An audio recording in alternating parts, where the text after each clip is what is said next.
안녕하세요. ONTV입니다.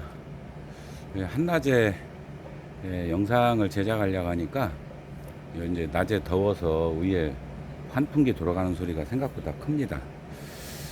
자, 이번 시간에는 이 춘난이 필요로 하는 도대체 광량이 얼만큼이고, 그 다음에 빛이 언제까지 필요하고, 이런 거를 통틀어서 이야기를 좀 해야 될 것 같은데요. 사실은 먼저 제가 그 영상을 촬영을 했었는데 다시 삭제를 했습니다. 너무 제가 강하게 이야기하는 부분도 있는 것 같고, 그 다음에 조금 객관적이기보다는 주관적인 이야기들이 좀 들어간 것 같아서 어, 이번 시간에는 이게 아마 제가 한 3회 정도 나눠서 이야기가 될 것 같아요. 그래서 이번 시간에는 제가 조도, 자, 우리가 보통 조도 하죠. 빛이 춘난에 필요로 하는 그 양, 뭐 시간대도 얘기가 나오고, 그 다음에 반음지 식물이기 때문에 대략 10분의 1 정도 필요로 한다, 뭐 이런 얘기를 여러 번 들어보셨을 겁니다. 그래서 이제 그 조도에 대해서 좀 말씀을 드리고자 해요. 보통 이제 우리가 조도라는 것은 빛의 밝기의 정도를 이야기하죠. 그거를 뭐 단위 면적당 주어지는 빛의 양이다, 이렇게도 표현을 합니다. 이게 뭐 광량, 뭐 측광량이라고도 표현하는데요. 측광량의 일부라고 이렇게 보시면 될 것도 같습니다. 그러니까 이제 대상면에 입사하는 빛의 양을 나타내는 그 단위가 있습니다. 그게 우리가 그 룩스라고 표현하죠. 룩스 얘기는 많이 들어보셨을 겁니다. 그래서 그 룩스로 표시를 하고요. 우리나라에서는 주로 이제 그 이 룩스를 많이 사용을 해요. 그 다음에 또 외국에서는 뭐 칸델라라는 그 약호를 사용을 한다고 합니다. 이것은 좀 촛불 한 개의 조도가 1룩스가 되는 건데요. 이렇게 기준을 잡았더라고요. 그래서 촛불 하나가 1룩스다, 이렇게 보시면 되고요. 조도의 값은 이제 절대값이시죠. 그런데 사람이 느끼는 밝기는 좀 차이가 있습니다. 예, 우리 눈으로 보이는 그 조도가 달라요. 그러니까 빛의 밝기가 다른데, 조도는 물리적으로 산출되는 절대값이지만 사람의 이 눈은 상대적인 밝기에 의해 공간의 밝고 어둡기를 인지하도록 진화되어 있습니다. 각 사람뿐만 아니라 뭐 동물, 그 다음에 뭐 물고기조차도 이제 거기에 특성에 맞게 진화가 다 돼 있죠. 사람도 마찬가지고요. 그래서 이제 다르게 좀 느껴지는데요. 쉽게 말씀드리면 일정한 조도라 하더라도 바탕색이 예를 들어 흰색일 때, 그 다음에 검은 바탕색일 때 사람의 눈은 다르게 느껴지는 것을 이야기하는 거죠. 예. 좀 조도를 잠깐 비교를 해보면요. 촛불이 촛불 하나가 1룩스라고 했잖아요. 예, 여름 낮의 빛은 대략 10에서 16만 룩스. 저는 이제 이렇게 알고 있었는데 좀 다르더라고요. 요새는 그보다 좀 낮게 이야기를 하는 걸 봤습니다. 겨울에는 보통 이제 3만에서 6만으로 알고 있는데 이보다 또 낮게 또 이야기를 해요. 어쨌든 제가 알고 있는 거하고 같이 이렇게 말씀을 드릴게요. 그 다음에 해가 넘어갈 때는 대략 한 400룩스 정도 된다고 그래요. 그 다음에 이제 가로등 같은 경우는 5에서 한 30룩스, 좀 이해가 되시죠? 그 다음에 보름달이 0.25룩스 정도 된다고 합니다. 일반적인 밝은 사무실이 1000룩스가 되는데요. 이렇게 생각하시면 쉬워요. 형광등이나 우리 LED 등 40와트짜리 1m에서 측정하면 1000룩스 정도 나온다고 합니다. 그렇게 하시면은 대략 여러분들이 밝기에 대한 그 측정 값을 대충 이해하실 겁니다. 어떠세요? 이제 충분히 이제 밝기에 대한 감은 나오죠. 자, 조도는 장소의 밝기를 말하고 그걸 룩스라고 한다 그랬잖아요. 그걸 약호라고도 하는데요. 광도는요, 빛을 내는데 어떤 방향에 대한 밝기, 좀 전에 말씀드렸던 칸델라를 이렇게 표현을 하더라고요. 광도, 조도. 그러니까 이게 조금씩 달라요, 뭐가. 자, 그 다음에 여러분들 그 루멘이란 말을 들어보셨죠? 루멘은 또 광속을 말한다고 합니다. 광원 전체의 밝기를 이야기하는 것 같아요. 또 한 가지는 이제 희도가 있는데요. 이것은 광원의 외관상 단위 면적당의 밝기. 이것을 또 스틸브라고 이렇게 약호가 있다고 합니다. 그 외에도 이제 뭐 광속 발산도라는 것도 있고요. 이게 생각보다 굉장히 복잡합니다. 근데 우리가 이제 그런 건 알 필요는 없는 것 같아요.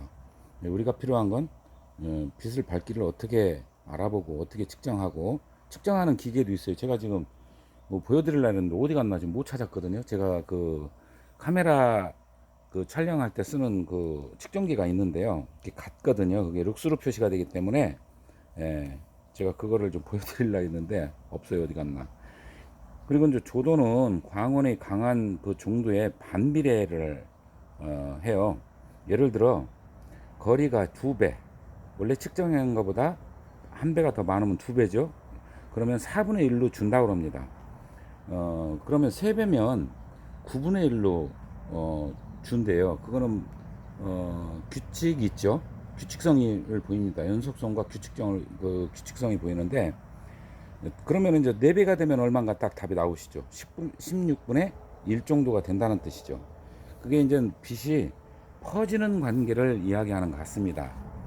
예, 저도 이제 기본적인 것만 딱 알고 카메라 때문에 저는 이제 이 조도 관계를 이해하고 알았었는데, 나중에 이제 다음 시간이나 이제 쭉 얘기를 하겠지만 이제 가시광선에 대해서도 제가 다시 이제 말씀을 드릴 거예요.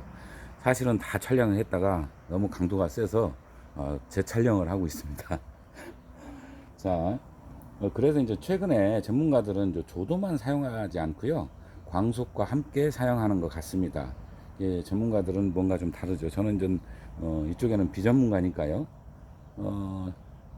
춘나는 이제 광합성 양이 아침 동이 트고 대략 1시간이 지나면서 시작을 해가지고 보통 10시쯤이면 대략 80% 정도 이루어진다고 합니다. 그렇다고 뭐 10시까지만 하면 된다는 뜻은 아니에요. 예. 무작정 그런데 빛이 밝다고 좋은 건 아니겠죠. 이제 그래서 광포화점이라는 게 있어요. 빛의 세기가 증가할 때 광합성량이 증가하는데요. 빛의 세기가 어느 정도 높아지면 광합성량이 증가하지 않고 멈춰요. 그때를 광포화점이라고 이야기를 합니다. 그리고 온도, 습도, 빛 양에 따라서 달라져요. 그것도 조금씩 달라집니다. 반대로 빛의 세기가 약해질 때 광합성으로 합성하는 에너지보다 호흡으로, 밤에는 호흡을 하죠.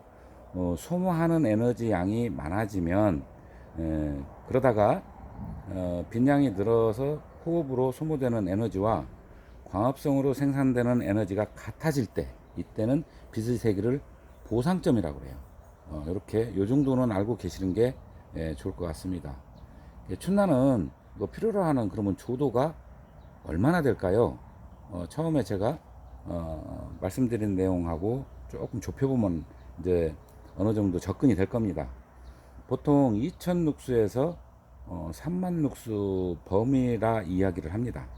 그 안에서는 살 수 있다. 충분히 광합성도 하고 다 할 수 있다, 이 뜻이죠. 그런데요, 기왕이면은 가장 최적이 어디냐. 그래서 이제 그 계절에 따라서 다르겠지만 가장 이제 배양하기 좋은 게 어느 정도냐. 대부분 10,000에서 13,000 룩스를 적정선으로 보는 것 같습니다. 대부분 거의 다 그렇게 보시는 것 같아요. 그런데 이보다 훨씬 많이 주는 분도 있고 적게 주는 분 분명히 계십니다. 상황에 따라서 또는 환경에 따라서도 바뀌겠지만 본인이 생각하는 게 달라서도 분명히 있을 겁니다. 자, 난입에는 또 기공수하고도 관련이 있어요. 난입의 기공수하고도 관련이 있는데요. 춘나는 1 제곱밀리미터당 기공수가 대략 170여 개가 있다고 그래요. 보통 다른 신비디움계보다 약간 높습니다. 많아요, 개수가. 뭐 중국 춘난이나 일경구화 같은 경우는 한 150 몇 개 정도 된다고 그래요. 자, 이거하고도 이제 빛양하고도 관련이 있겠죠. 그러면 좀 조도와 온도, 우리가 1년을 사이클로 잡았을 때 분명히 온도가 다르죠. 그럼 빛량도 달라져야 된다는 걸 예상을 하실 겁니다. 그거에 관련해서 말씀드리면 온도가 낮아지면 조도는 높아진다라가 맞겠죠. 잘 생각해 보시면 그게 맞을 겁니다. 또 자생지서도 그래요. 자생지에서도 겨울에 분명히 그 낙엽이 떨어지면서 빛이 많이 들어오죠. 그러니까 굉장히 높아지죠. 거기에 특화돼서 얘들은 진화를 했을 겁니다. 생장이 시작되는 보통 이제 우리가 13도 또는 15도라고 하는데요. 이하일 때는 우리가 이제 그 빈양을 많이 높여주는 걸로 이렇게 생각을 하시면 대략 10,000에서 15,000 룩수가 적당한 걸로 보이고요. 생장이 시작하는 이제 저고온이 우리가 13 또는 15도 이상, 그러면 20도 뭐 이렇게 되겠죠. 이 정도면은 10,000에서 12,000 룩수, 이게 이제 가장 우리가 적정선이라고 봤던 거죠. 그 다음에 25도에서 30도까지 또는 35도까지도 충분히 활동을 한다라고 다 보고 있잖아요.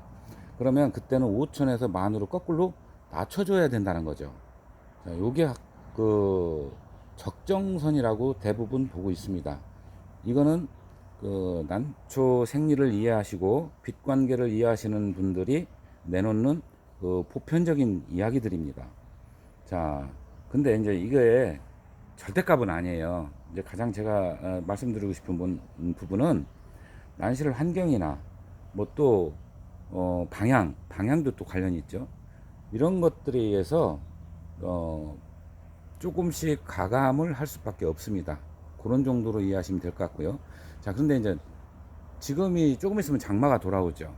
그러면 장마철에 그러면 이거를 난실 환경을 어떻게 바꾸느냐, 이 문제를 바로 반문을 하실 수 있습니다. 근데요, 장마철에는 공교롭게 구름이 계속 끼죠. 예, 말 그대로 장마라는 것은 비가 내리고 뭐 구름이 많이 들어옵니다. 그래서 습도가 굉장히 많이 높아지죠.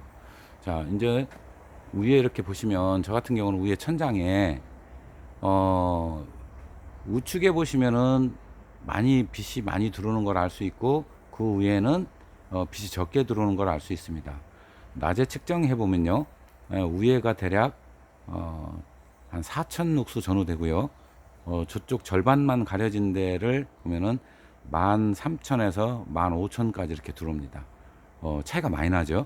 예, 이게 이제 때가 묻어서 그래. 처음에는 그보다 이 안에가 한 6,000에서 7,000 이렇게 됐었는데, 그러니까 시간이 지나니까요, 여기에 별 때가 다 묻어가지고 자꾸 낮아져요. 그래서 이거를 옆에를 더 열고 닫고 제가 그렇게 합니다.